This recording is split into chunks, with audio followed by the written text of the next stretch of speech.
What if your life savings couldn't even buy a loaf of bread? What happens when money itself becomes worthless? This is the story of the day money stopped working.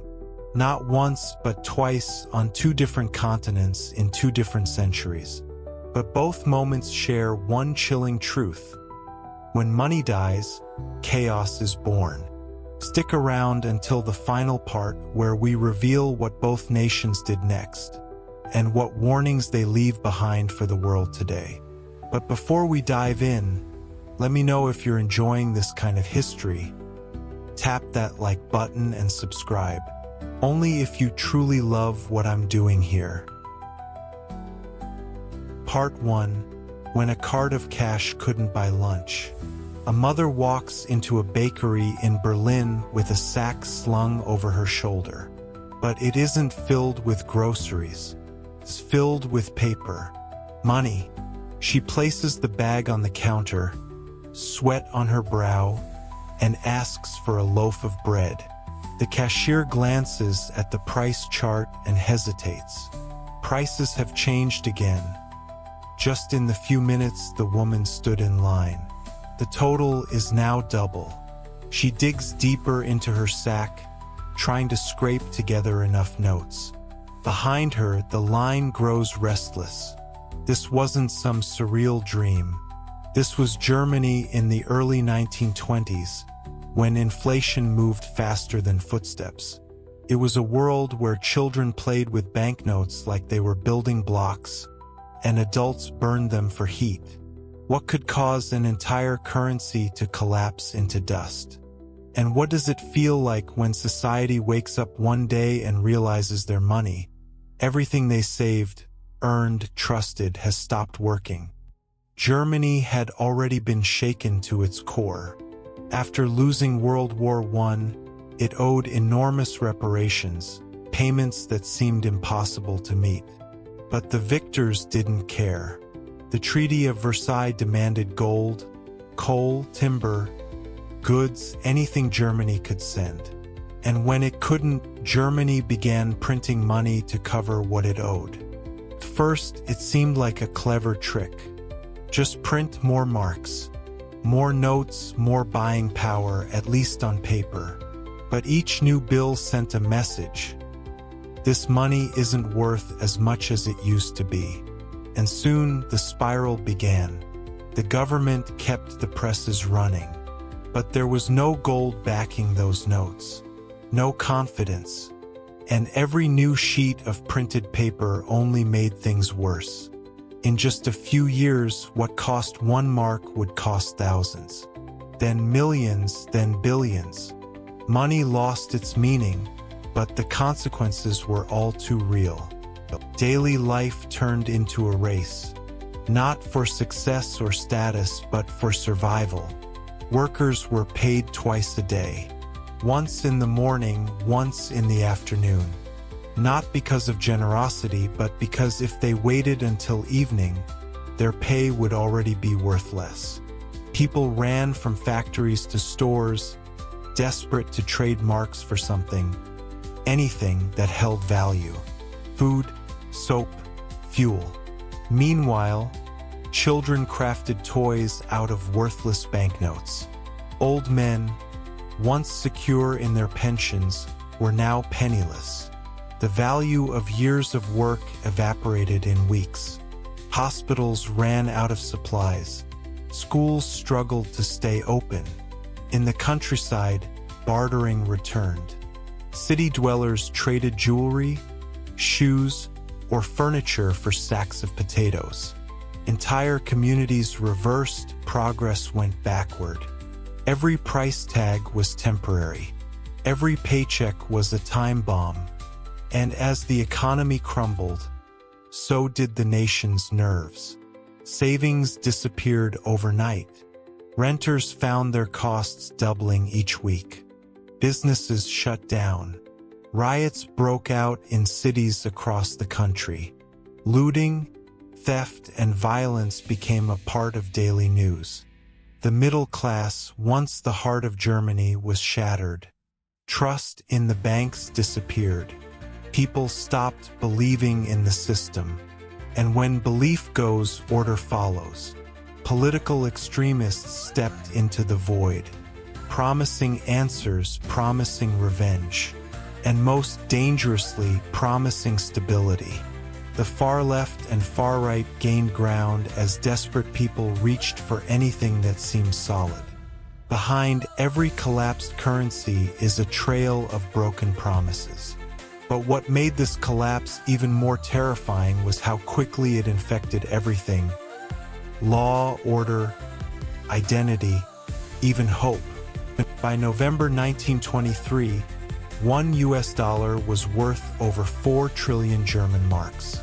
Not billion, not trillion, 4 trillion.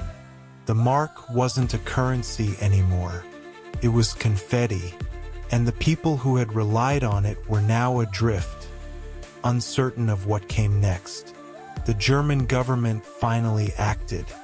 It scrapped the old mark and introduced a new currency backed by land and assets instead of empty promises. But the damage had already been done. Generations were traumatized. A nation's trust in its own future had been shattered.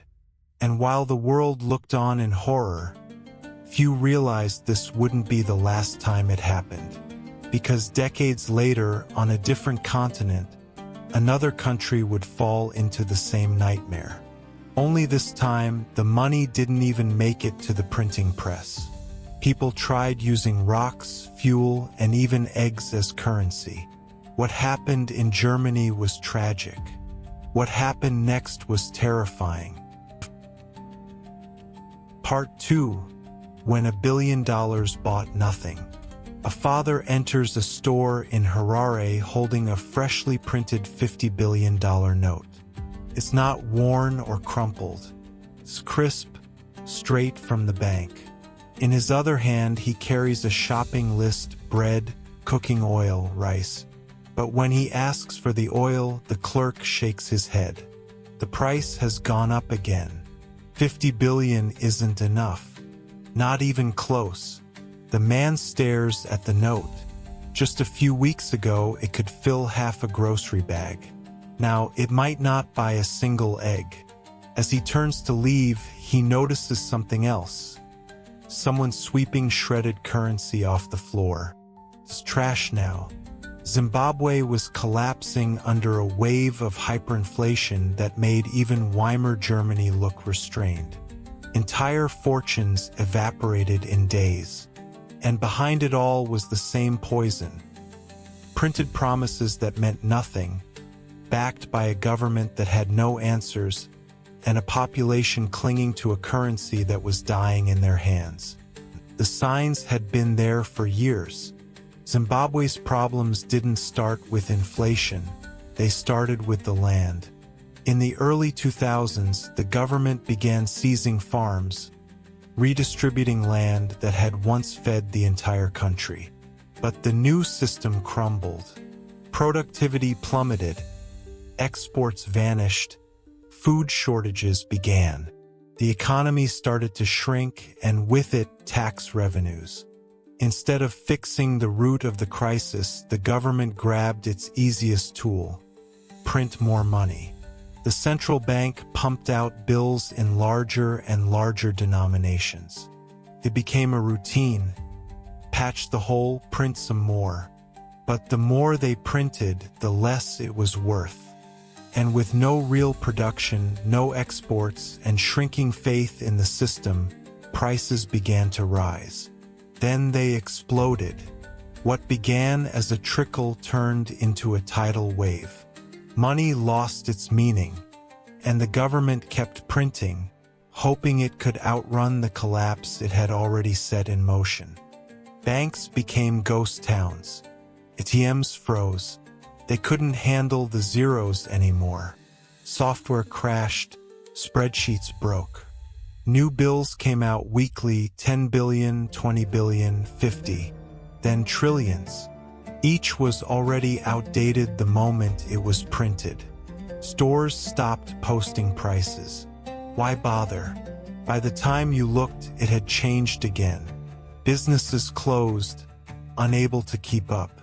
Inflation didn't just grow, it mutated. It consumed the economy's ability to function. At its peak in 2008, inflation was estimated at 89.76 billion %. That's a number so large, it means prices doubled almost constantly. The Zimbabwean dollar turned into a collector's joke.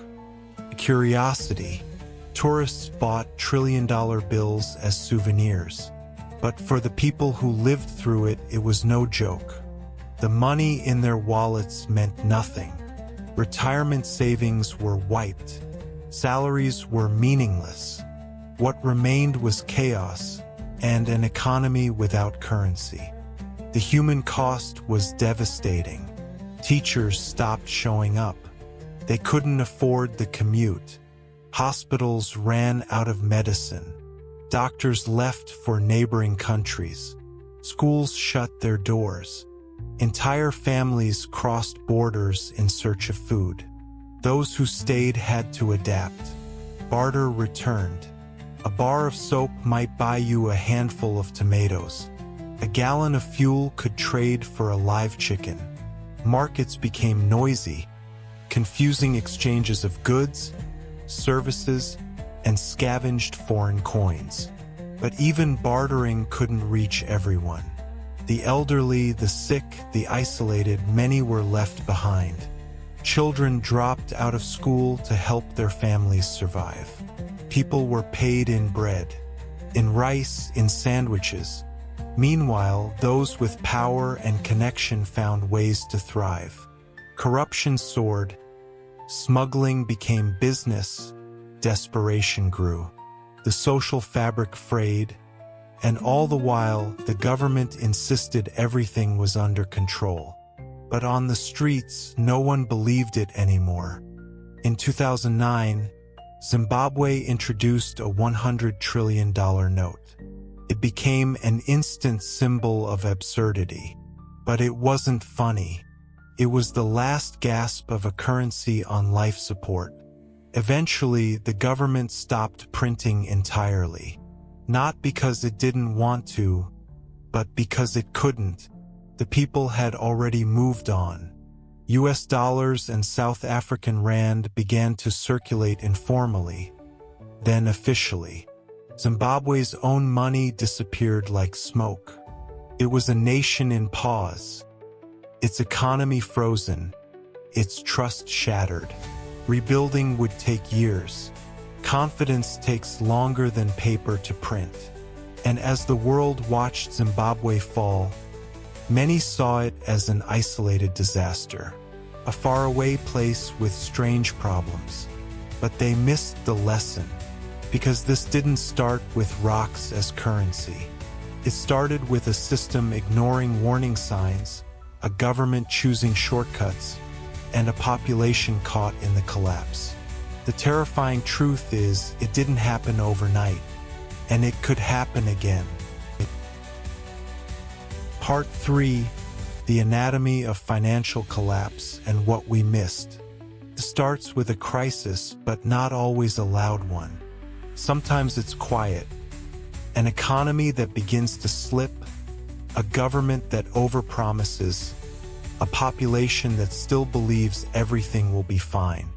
In both Germany and Zimbabwe, the initial cracks were ignored. In Germany, it was war and reparations.